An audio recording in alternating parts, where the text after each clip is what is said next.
Warning: this video may contain French people. Viewer discretion is advised.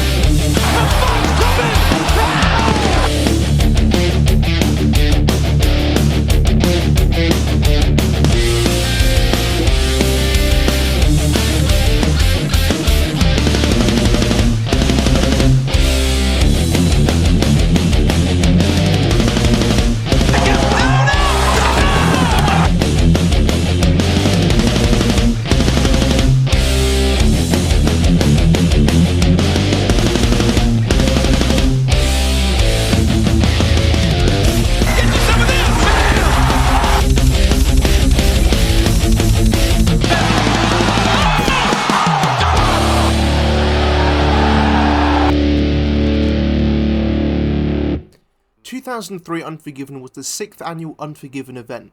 This was held exclusively for Raw. The event took place on 21st of September 2003 at the Giant Center in Hershey, Pennsylvania in front of 10,347 people, with 576,000 watching worldwide.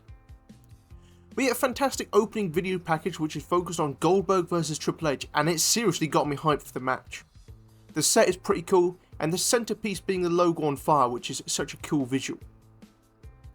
Match 1, World Tag Team Championship, La Resistance vs the Dudley Boys, handicap elimination tables match. Spike Dudley is removed from the match due to missing a landing on a table and landing with the back of his head on the mat on the outside of the ring, a super nasty bump. Down with the French and French sympathiser Rob Conway, although he took a lovely bump from above a clothesline. Here is the order of people going through tables. Devon gets sent through a table in the corner. Sylvain gets suplexed through a table by Bubba. Rob Conway is slammed through 2 tables on the outside, but his head clips the second and he only goes through the first in a nasty bump. And Sylvain gets hit with the disgusting French flag, and Rene Dupree gets 3D through a table and the Dudley Boys win. It was fine, nothing amazing but decent with some nice table bumps, above their SummerSlam match. Rating: a C. Match 2, Test vs Scott Steiner. A pretty good video package with a good song called Suffocate. It made the storyline look amazing. I mean, I'm enjoying it. The match is not so much though. Perhaps this one will be better.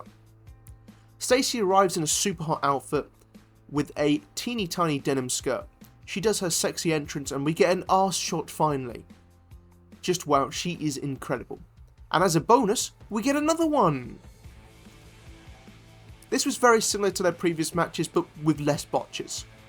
Stacy hangs Test on the ropes and the reverse DDT gets a close 2, which was a good near fall. Test is about to win, but then Stacy shows her arse off, distracting him long enough so Steiner gets a close near fall again. Test boots Steiner and gets a close near fall as Stacy gets knocked down in the ring. A nice upskirt again. Test gets a chair but Stacy stops him, but hits Steiner by accident. Big boot and Test wins. This was far better than their previous matches. Stacy was still the highlight though. But yeah, this was pretty decent and one of Steiner's better matches in 2003. Which is not saying much at all. Rating: a C+. We get a Trish Stratus DVD ad. I'm sure that was amazing because she's very beautiful. Match 3, Randy Orton vs Shawn Michaels. Legend vs Legend Killer. HBK goes into the ring post and then his shoulders worked over for the majority of the match with some good offense. I thought on his comeback he forgot to sell it, but it was actually genius.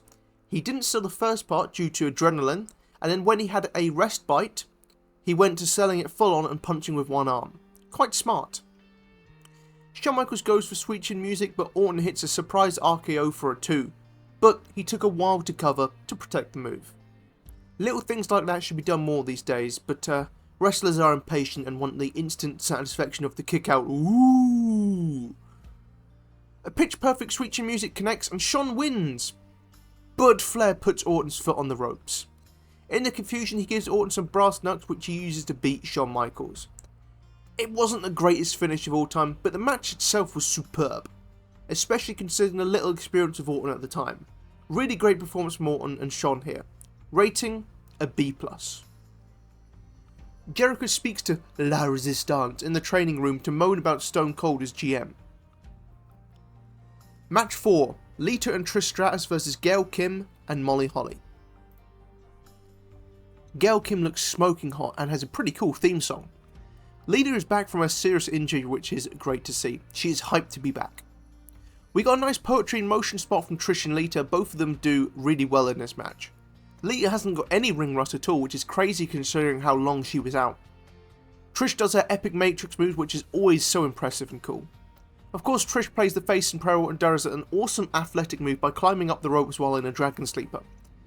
Lita gets her mouth busted on the apron, not what she wanted on her return match. She's bleeding quite a bit. It all leads to Lita's big hot tag after Gail Kim misses her top rope leg drop, hurting her butt. I volunteer to kiss it better. Lita looks good in her return, and with her head scissors move, a Lita bomb and a twist of fate leading to her moonsault, which wins the match. Basic structure, but executed really well and a great showcase for Lita's return. Trish also was so smooth in the ring, she is seriously good. Rating, a C+. Match 5, Shane McMahon vs Kane, last man standing. Kane has still been going berserk. Shane is trying to get revenge for his mother. Kane electrocuted Shane's testicles, as you do. This was in retaliation to Shane throwing Kane in a pit of fire. You know, standard stuff. This feud has been fun. Shane doesn't wait for his entrance and attacks Kane on the stage with a steel chair. He hits his classic jumping chair shot on Kane. He does the smart thing and takes out Kane's legs. Kane eventually takes control after catching a Shane dive from the barricade. He gets hit with steps and a chokeslam. He crawls up the referee to get to his feet, so Kane boots the referee down. Shane manages to come back with an epic moment. He does his coast to coast, smashing stairs into Kane's face. What a moment. The ref is still down though, so there is no count. We go up the stage. Shane goes into the steel Unforgiven sign a few times. It makes a very loud sound for something that probably doesn't hurt much, which is what you want in something like this. He then gets a dart thrown into the announce table. He then goes up and tips, Kane goes up and tips the table onto Shane and laughs about it. But Shane had moved. He attacks Kane from behind and hits him with a piece of metal, and then the camera arm, which looked brutal and made a cool loud sound, and it even broke the lens. This match just feels epic and has a great aura about it. Shane smashes Kane with a monitor, he then climbs the set. Monkey Shane loves to climb things. He jumps off the set, but Kane moves and Shane goes through the set and is counted out and Kane wins. What an ending. Shane matches are usually awesome and this was no different. It felt like an epic battle and had some iconic moments with a great atmosphere. Rating, an A-. Jericho confronts Austin. He doesn't fall for the physical provocation trick. Match 6, Intercontinental Championship. Christian vs Chris Jericho vs Rob Van Dam. Jericho took a nasty bump with RVD suplexing him to the outside and Jericho landing on his feet. RVD tried to dodge a move with the front flip, but it was horribly botched. So there was some nasty moments in this match and not in the good way. Crowd was noticeably dead throughout and they struggled to get them back into it. Even RVD's comeback was met with silence. But all three worked very hard and the match did improve as it went on, and the crowd woke up for RVD's double 5-star frog splash and the epic Tower of Doom spot, which felt huge. Christian won after hitting RVD with the belt from a frog splash. The three worked really hard to get the crowd into it and succeeded by the end. Pretty good stuff, if not a bit of a long match. Rating a B-, I think is fair.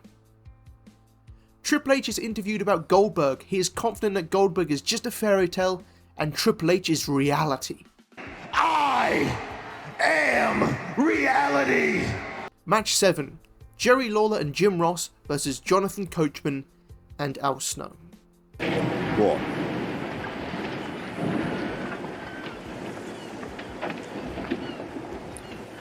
What's that? Yep, this was a real match. The winner becomes the Raw commentary team, so no commentary team for this match, which was weird. It went 8 minutes, which was way too long.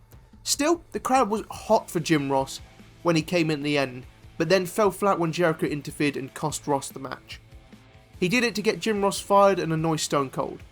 It wasn't as bad as it could have been, but was nothing entirely memorable or fun. Lawler and Ross both spoke emotionally after the match. I loved these two together. Magic is just there.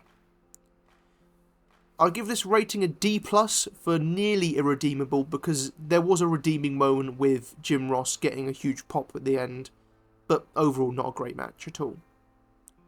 Main event, World Heavyweight Championship, Triple H versus Goldberg. Triple H can lose the belt on a DQ or countout, and Goldberg's career was on the line. It started off fine, but kind of just fell a bit flat. I didn't like the ending with Goldberg basically no-selling a sledgehammer shot to the face and winning. I felt they could have done more in the match. I understand the limitations with Goldberg and an injured Triple H, but it didn't make for an exciting match. Should have just been a squash match, and you can pass it off as Triple H's injury cost him. Rating, a C-. So overall... Oh. It's not good. This show wasn't particularly great or fun. It was just a bit decent. I'll give it overall a C. Match of the night is clearly Shane McMahon versus Kane. A fantastic, iconic match. So much fun with a great rivalry going into it. On the opposite end of the spectrum, the worst match is obviously Lawler and Ross versus Coachman and Al Snow. Just had no point being on a pay-per-view, especially at 8 minutes long. You could have definitely done that in 3 minutes at most. Moment of the night also involves the Shane McMahon and Kane match, as it is Shane's dive from the set. Shane's always is full of iconic moments, and he loves jumping off stuff. Sexy moment of the night is Stacy Keibler lifting her skirt up, giving us a fantastic view. Truly, thank you, Stacy. MVPs. Again, only one person per match. Bronze goes to Lita, a great comeback match for her. Silver goes to Shane McMahon, iconic moments and a big dive. And gold goes to the very impressive performance from Randy Orton, who really, he surprised me with his great performance.